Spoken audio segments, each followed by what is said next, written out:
أعوذ بالله من الشيطان الرجيم. بسم الله الرحمن الرحيم. وما لكم لا تقاتلون في سبيل الله والمستضعفين من الرجال والنساء والولدان الذين يقولون ربنا أخرجنا من هذه القرية الظالم أهلها واجعل لنا من لدنك وليا واجعل لنا من لدنك نصيرا. الذين آمنوا يقاتلون في سبيل الله والذين كفروا يقاتلون في سبيل الطاغوت فقاتلوا أولياء الشيطان إن كيد الشيطان كان ضعيفا. صدق اللہ العلی العظیم. محترم سامعین و ناظرین، السلام علیکم ورحمۃ اللہ وبرکاتہ. درس تفسیر کے سلسلہ میں آج ہم سورۃ النساء کی آیت نمبر 75 سے لے کر 76 تک تلاوت کر رہے ہیں، یعنی کہ آج کا ہمارا سبق آیت نمبر 75 سے لے کر 76 تک ہے. تو پہلے ان آیتوں کا ذرا مفہوم سن لیتے ہیں. یہ جو مکہ کے مسلمان جو مظلوم بے یار و مددگار وہاں رہ گئے تھے اور ان کو طرح طرح کے کافروں کے ظالموں کی طرف سے مظالم کا سامنا کرنا پڑ رہا تھا، یہ اللہ تعالیٰ نے انہی کی مدد کے لیے یہ آیت نازل فرمائی ہے کہ ظالموں کے اور کافروں کے پنجوں سے، ان کے مظالم سے چھڑانا، آزاد کرانا جو ہے یہ مقاصد جہاد میں داخل ہے. تو یہ انہی کے بارے میں جو ہے یہ آیت نازل ہوئی ہے. اور دوسری جو آیت ہے یہاں جو ہے لڑنے جہاد کا جو مقصد ہے اسلامی جہاد کا، اس اسلامی جہاد کو دوسرے جنگوں سے اور قوموں کی جنگوں سے اور محاربات سے اور لڑائیوں سے اور جو ہے جو وارز ہوتے ہیں ان سے الگ کیا گیا ہے. کہ اسلامی جہاد کا جو مقصد ہوتا ہے فی سبیل اللہ جو کہا گیا ہے، فی سبیل اللہ، کہ اسلامی جہاد کا مقصد یہ نہیں ہوتا کہ ہمارے ملک میں توسیع ہو جائے، ہمارا ملک بڑھ جائے، ہم اپنی تجارتی منڈیوں کو بڑھا لیں اور اسی طرح سے ہم دوسری قوموں کے اوپر حکومت کرنے لگیں، ان کو ستائیں، ان کو ماریں اور ان کو کاٹیں. اسلامی جہاد کا یہ مقصد نہیں ہوتا. اسلامی جہاد کا یہ مقصد ہوتا ہے کہ اعلاء کلمت اللہ، کہ اللہ کے دین کی سربلندی اور سرفرازی ہو جائے، کہ ہر ایک اللہ کے دین کو ماننے والا ہو جائے، اس پر عمل کرنے والا ہو جائے. فی سبیل اللہ والذین کفروا فی سبیل الطاغوت فقط. تو جو دوسرے لوگ ہوتے ہیں وہ اسی لیے لڑتے ہیں کہ ان کی تجارت بڑھ جائے، ان کے ملک میں توسیع ہو جائے، ان کو وہ اپر ہینڈ ہو جائیں اور ان کی حکومت قائم ہو جائے، ان کی بالادستی قائم ہو جائے، چاہے مظلوموں کا خون چوسنا پڑے، بچوں کو مارنا پڑے اور بے گناہوں کو بھوننا پڑے، جیسے کہ امریکہ نے عراق میں کیا، جیسے کہ افغانستان میں کیا، جیسے کہ کیا کہتے ہیں یہاں کیا کہتے ہیں ہیروشیما اور ناگاساکی میں کیا. تو اس طرح کے جو ہے یہ جو ہے ایسے جہاد سے اسلام نے منع کیا ہے کہ بے گناہ کسی کو نہیں مارنا ہے، کسی کا خون نہیں بہانا ہے، کہ آپ اٹھا کر بے گناہوں پر بم برسا دیں، ان کو مار دیں، ان کے سینوں کو پھاڑ دیں، ان کے ٹکڑے ٹکڑے کر دیں. نہیں، اس سے جو ہے بالکل اسلام نے روکا ہے. اور دوسرا اس مقصد کے لیے جہاد کی اجازت دی ہے کہ اللہ کے دین کی سربلندی اور بالادستی قائم ہو جائے. یہ نہیں کہ ہم کسی پر حکومت کرنے لگیں، اس کو دبائیں، اس کو تنگ کریں، ان کی معیشت کا گلا گھونٹ دیں، ان کے راستوں کو بند کر لیں اور اسی طرح سے اپنی تجارتی منڈیوں کو بڑھا لیں، اپنے ملک کو بڑھا لیں اور اپنی جو ہے دوسروں پر ظلم و ستم کرتے رہیں. اس لیے نہیں ہے. والذین تو کہتے ہیں یہ جو ہے یہ اللہ کی راہ. اب جو ہے دوسرا جو ہے جو اللہ کی راہ میں لڑنے والا ہوتا ہے وہ اس کا ایک ایک قدم اللہ کے حکم اور جناب رسول اللہ صلی اللہ علیہ وسلم کے طریقے کے مطابق اٹھتا ہے. وہ کوئی بھی حکم اللہ کے حکم اور اللہ کی مرضی کے خلاف نہیں کرتا. وہ بڑا سوچ سمجھ کر قدم اٹھاتا ہے کہ مجھے کیا کرنا چاہیے، اس لیے کہ اس کے سامنے اللہ کا خوف ہوتا ہے. اس کی جو ہے ایک مثال حضرت علی رضی اللہ تعالیٰ عنہ کی سیرت میں ملتی ہے کہ حضرت علی رضی اللہ تعالیٰ عنہ نے ایک دن ایک جہاد کے اندر ایک دشمن کو پکڑا اور پچھاڑ کر اس کے سینے پر چڑھ گیا، اس کو قتل کرنے کے لیے تیار تھے۔ اس نے حضرت علی کرم اللہ وجہہ کے چہرے مبارک پر تھوک دیا، تو حضرت علی رضی اللہ تعالیٰ عنہ نے اتنا اس پر قابو پانے کے باوجود بھی اس کو چھوڑ دیا، اس سے کچھ کوئی جو ہے اس سے انتقام نہیں لیا، اس کو مارا نہیں۔ اس کے بعد جب ان سے پوچھا گیا کہ آپ نے اس کو کیوں چھوڑ دیا جبکہ آپ کے پر کنٹرول پا چکے تھے، آپ کے قبضہ میں آ چکا تھا، آپ کو مارنا چاہیے تھا اس کو، تو فرمانے لگے کہ اب تک میں جو ہے اللہ کے لیے لڑ رہا تھا،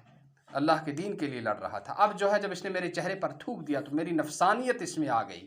کہ اب میں اپنے لیے اس کو مارنے والا بن گیا تھا، اس لیے میں نے اس کو چھوڑ دیا کہ اپنے نفس کے لیے نہیں، اپنے مفاد کے لیے، اپنی غرض کے لیے، اپنے انتقام کے لیے مارنا یہ کوئی جہاد نہیں ہے۔ تو یہ فرمایا، اسی لیے علامہ اقبال کا وہ شعر ہے کہ کیا اس میں فرماتے ہیں وہ کہ شہادت ہے مقصود و مطلوب مومن، نہ مال غنیمت نہ کشور کشائی۔ اور اسی طرح سے دوسرا ایک شعر آتا ہے، میری زندگی کا مقصد تیرے دین کی سرفرازی، میں اسی لیے مسلمان میں اسی لیے نمازی کی۔ اپنا کوئی غرض مفاد نہیں ہوتا، صرف اللہ کا دین سارے کے سارے ماننے والے بن جائیں، سارے انسان اللہ کے دین کو مان کر کامیاب ہو جائے، اپنے اللہ کو راضی کر لیں، یہ جو ہوتا ہے مقصد جہاد۔ تو پھر فرمایا کہ جو مسلمان جو ہے مجاہدین ہوتے ہیں ان کا ایک ایک قدم اللہ کے حکم کے مطابق، اسی لیے جہاں پر واقعی اسلامی جہاد کیا گیا اور جہاں اسلام کے طریقے پر جہاد کیا جائے گا، وہاں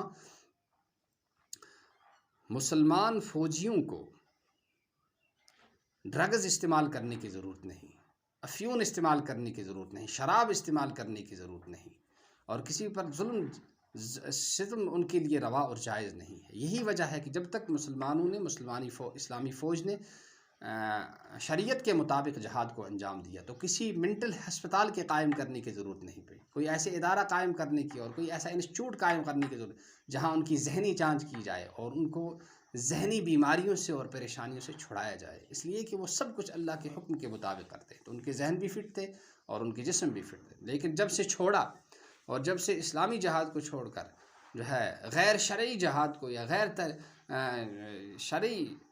طریقے کو اپنایا گیا تو اس وقت پھر جو ہے بگاڑ آیا، کامیابی کے بجائے ناکامی ملتی رہی، اور کامیابی کے بجائے شکست ملتی رہی، اور کامیابی کے بجائے جو ہے ہزیمت کا سامنا کرنا پڑا، شکست کا سامنا کرنا پڑا، اور وہ کامیابیاں جو اللہ کی طرف سے مل رہی تھی مسلمانوں کے لیے ان کا ملنا بند ہو گیا، اس لیے کہ شریعت کے مطابق جہاد اگر کہیں ہوا تو وہ شریعت کے مطابق نہیں ہوا، اور جہاں کہیں کچھ ہو رہا ہے اسلامی فوجیں اگر کسی اسلامی ملک میں وہ کر رہی ہیں تو ویسے نہیں کر رہی ہیں جیسے انہیں کرنا چاہیے تھا، اس لیے وہ آگے نہیں بڑھ رہی، ان کی کامیابی نہیں مل رہی۔ تو اسی لیے فرمایا، اب جو ہے فرمایا کہ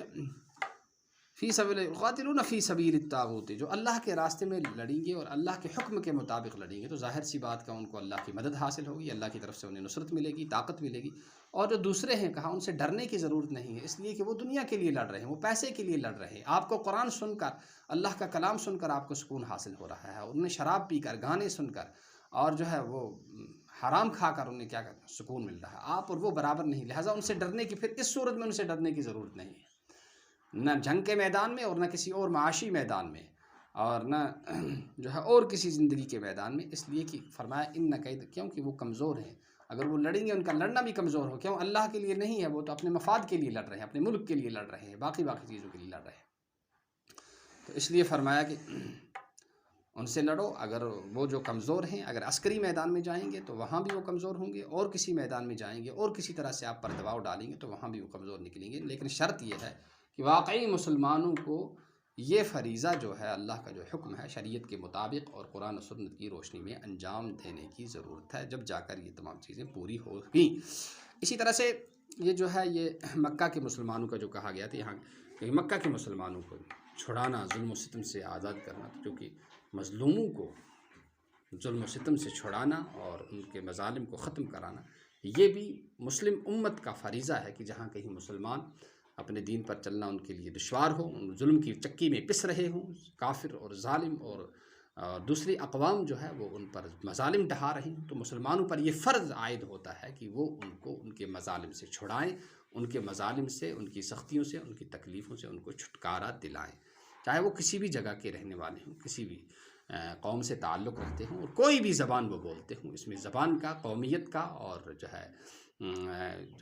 جغرافیائی حد بندی اور بارڈر کی کوئی جو ہے وہ قید نہیں ہے۔ مسلمان جہاں ہوگا وہ ایک ہے، کسی بھی ملک کا رہنے والا ہو، کسی علاقے کا رہنے والا ہو اور کسی خاندان سے اس کا تعلق ہو، اگر وہ کسی سختی میں ہے، اس کے لیے دین پر چلنا بڑا مشکل ہو گیا ہے، اس کے لیے وہاں رہنا جینا جو ہے یہ دوبر ہو گیا ہے، تو دوسرے مسلمانوں کا یہ فرض ہے اور ان کا جو ہے فریضہ ہے کہ وہ اس کے لیے کمر بستہ ہو جائیں اور ان کے اس ظلم کو، پریشانی کو ختم کر کے، اس کا ازالہ کر کے اس کے ان کو جو ہے